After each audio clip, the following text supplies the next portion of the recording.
就係我有個親戚咧，就最近慢慢病入院啦。咁佢就覺得嗰條腰好痛啊，因為嗰個瘤咧壓住咗啊。咁佢因為醫生開止痛藥俾佢咧，都係止咗2個鐘，跟住藥氣過咗咧，佢就繼續痛，痛到瞓唔着覺嗰種啦嚇。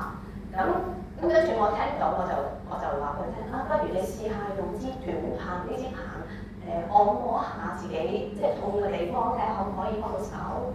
跟住咧佢抽到我支棒之後咧，跟住佢就試下我教佢啲按，佢就係擰轉面咧，即係佢呢度痛啊，咁佢就按呢度嗱上至下咁樣碌佢咯嚇，咁樣碌咗大概係分零鐘啦，呢個痛嘅位咧，咁佢就舒服咗好多咯喎。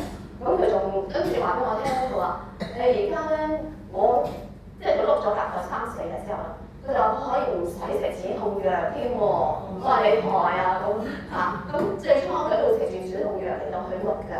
咁過2日過咗之後咧，佢碌完咧就覺得好舒服啦咁。但係咧跟住碌咗幾日，佢竟然話俾我聽唔使食止痛藥嚇。咁我就覺得哇，實在太奇妙啦！跟住佢咧有因為腳腫啦，跟住就入院啦。咁佢都喺病床嗰度咧，都係瞓到啲肌肉咧好痛唔舒服。咁佢就記得大支棒一齊俾我。咁佢諗起就再碌下啲肌肉先咁啦。咁佢 OK 喎，碌完咗之後佢就好開心啊嚇。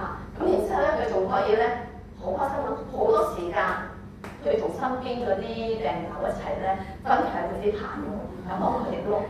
碌完之後大家都咧即係一齊嚟到去唔單止好開心係咪？佢哋仲會一齊祈禱啊，一齊唱歌㗎。即係佢竟然咧將呢個病房咁陰氣沉沉嘅地方咧，佢帶到歡樂喎，因為呢啲棒帶到歡樂俾佢哋。咁有陣時即係個工人巡房先喎，咦？做乜呢間病房咁開心嘅？